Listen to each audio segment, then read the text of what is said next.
Strick, let's start here. Nebraska has PBA that it plays at. It's the home venue.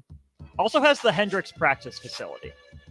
Does Nebraska need to practice in PBA more? I don't know the schedule as well as you probably do, but does Nebraska need to be at its home gym getting more shots up instead of the practice facility? They may, it may be worthy of scheduling just a little bit of time over there. I'm not aware if they do their shoot arounds over there or not. But here, like we've talked about, we're all collegiate players aspiring to become professionals.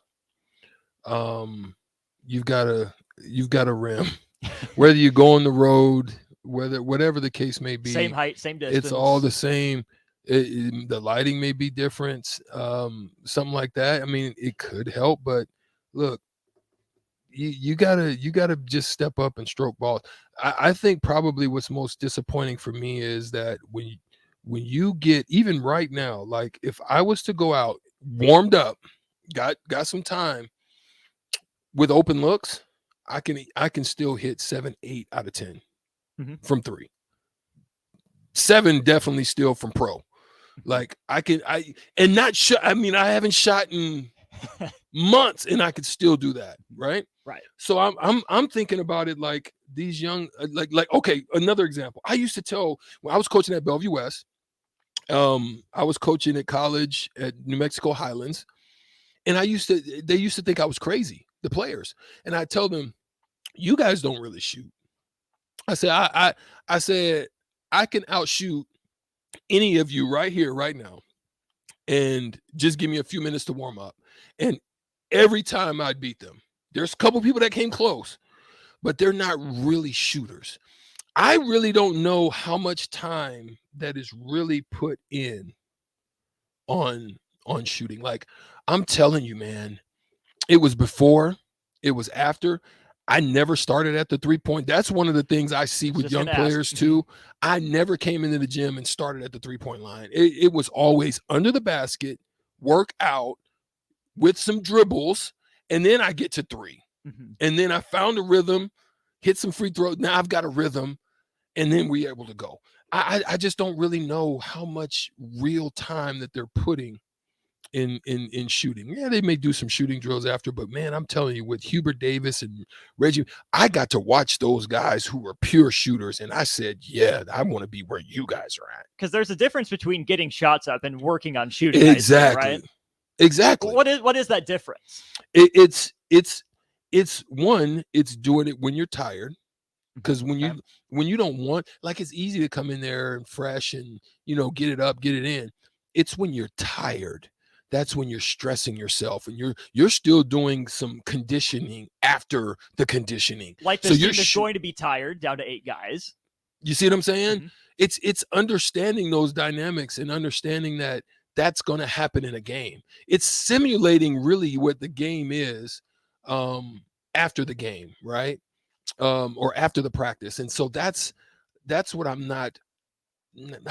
can't say I'm not seeing, but I just wonder. Let me just say that. Because you're not seeing it on the court, what else can you do but wonder what's going on? Because, I'm sure it's one thing, shoot from the gun, right? You get it kicked back out to your feet or set. But like you said, where are you starting? Are you starting with your form? Are you starting with your feet in the same spot every time? Working on that consistency of, spot up shooting is so much easier than off the dribble shooting. It just is. There are fewer moving pieces. Right. But regardless of whether you're spotting up or taking off the dribble, you got to start with your feet, right? Right. Work from the ground up. Right. Yeah. So like you said, it's bad footwork. It's not being ready. We always talk about, that was one of the things that great Kiki Vanderway, who was not the most athletic, but he was one of the guys that could get his shot off in multiple ways, and it was because of his footwork. So he taught me that it's getting around, getting squared, getting on balance. It's putting yourself in a position to be able to maximize shooting on the way up, not on the way down. When you're tired, you tend to hold the ball. It's understanding all these little things about shooting and technique that, sometimes they don't have the time or take the time to teach. How much of it too is knowing yourself as a shooter, the spots you like, what you need to work on, to stay consistent with what you're good at and improving? How much of that is video, seeing the differences between when you're fresh and you're tired? Well, what I used to watch video for, especially game to game, situation to situation, understanding what our offense is, what we're going to be running, these sets and series of sets we're going to be running, and watching film, seeing how they defend it, seeing if they're going to down it, seeing how they're covering the screens. Are they going over? Are they going under? And working on those types of shots, not just shooting, but the types of shots that are going to be available to you, presented to you in a game. That's what you practice on. And it's not the same shot depending on the offense that you run. It's depending on how they're going to guard you, or how they've shown themselves to guard you. And then when you're sitting on the bench or you're in the game and you're like, okay, they're doing something different, that means, okay, my shot may be better at this position as opposed to that one. And it's just making these little mental notes and adjustments throughout a game that then you can toggle in. That's why I was hoping CJ Wilcher would be able to do from the bench, is just really watch, observe, see what they're doing, see how they're guarding, see where you're going to be able to, so you can get comfortable in your mind of knowing that these shots are going to present themselves. Right, because offense is about getting comfortable, getting in that rhythm. Defense is about making them uncomfortable to throw that rhythm off. We're keeping the Nebraska basketball discussion going. Keep chiming in with your thoughts here on the Honda of Lincoln hotline, starter Heyman text line 402-464-5685. I have one for you. Tom Stevens reached out to me via text. Tom, great show on Sunday. Him and Mike Melby. Check them out. Tom says, when we're talking about the big man situation, who is those types of guys? He said Vincent Hamilton. He was like the quiet mouse, but he would bang on you and just let you know it by running down and then blocking your shot the next time down. He really wouldn't tell you about it. Silent assassin. Yeah, but he was a Big 12 player of the year. Derek Chandler was definitely one of those guys that was a man inside. Sometimes we called him brick hands, you know what I'm saying? Because we would hit him with a dime, and you had to know how to pass the ball to Derek Chandler. Like you had to know, okay, I can give it to Derek here. You cannot give it to them there. You know what I mean? You had to really understand when to give Derek the ball. Mikey Moore was definitely that guy, Tom says as well. Tony Farmer was a phenomenal.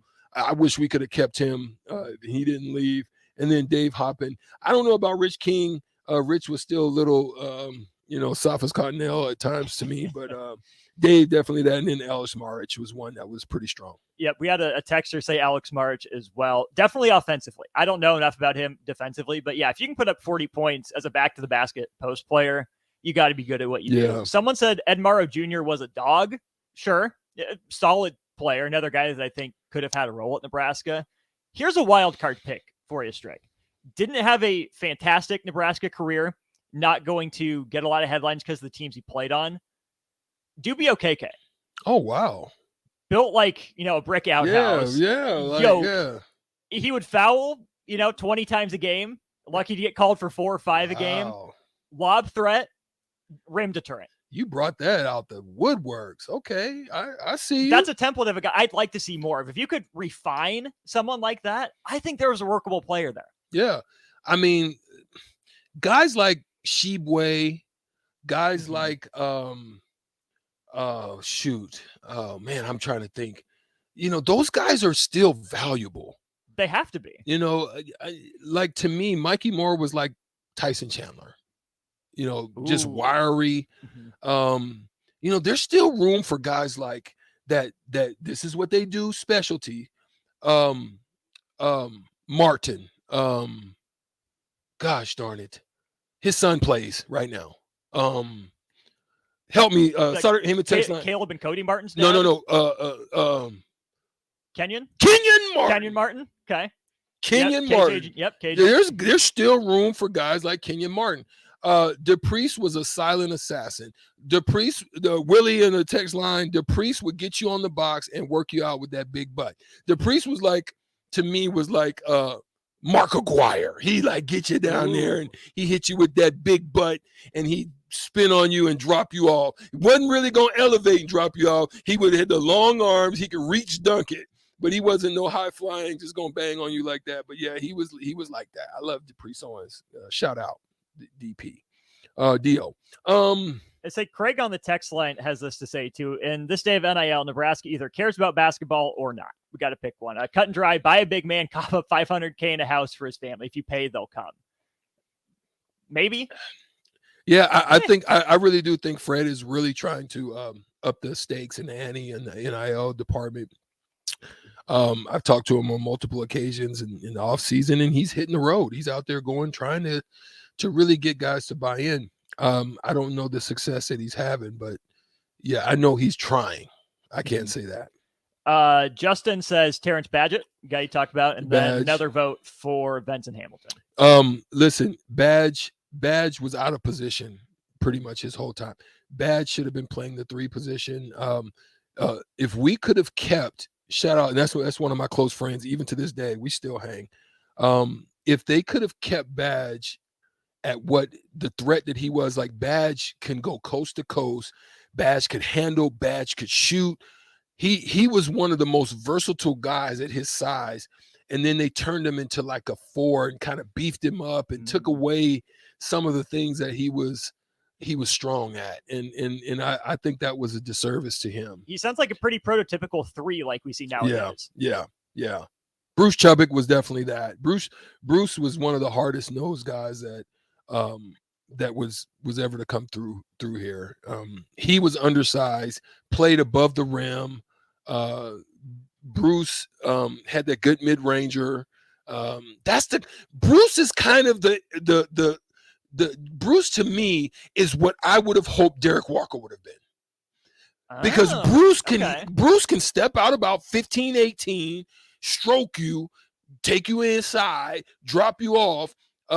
Derek will bang, but that's one of the things that kind of perturbs me. Like for me, when I got near the rim in college and you was near it, I was trying to put you in it.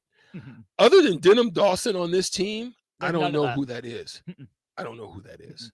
The last guy before Denham, I think, that had a little bit of that was Isaiah Roby. He attempted some absolutely audacious dunks, but a quieter guy.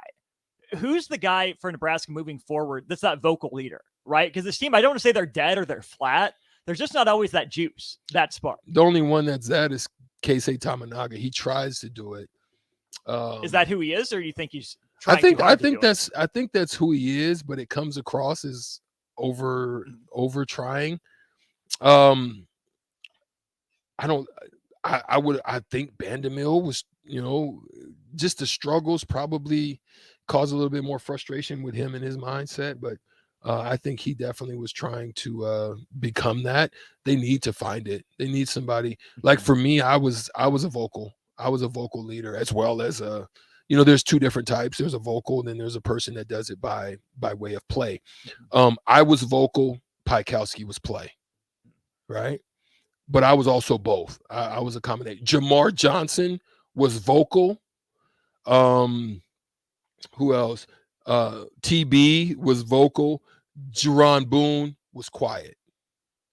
So just in the team, so Teron Lou, Mikey was energy court. Okay. Teron was court, not vocal. Gotcha. So we had a good mix of guys that had a balance, but I was probably more of the combo of both. Gotcha. One last thing before we play the shootout. Brad from Baldwin says Bernard Garner. Yeah, BG was physical, strong, didn't take no crap. BG was kind of like Oakley. He was like our Oakley.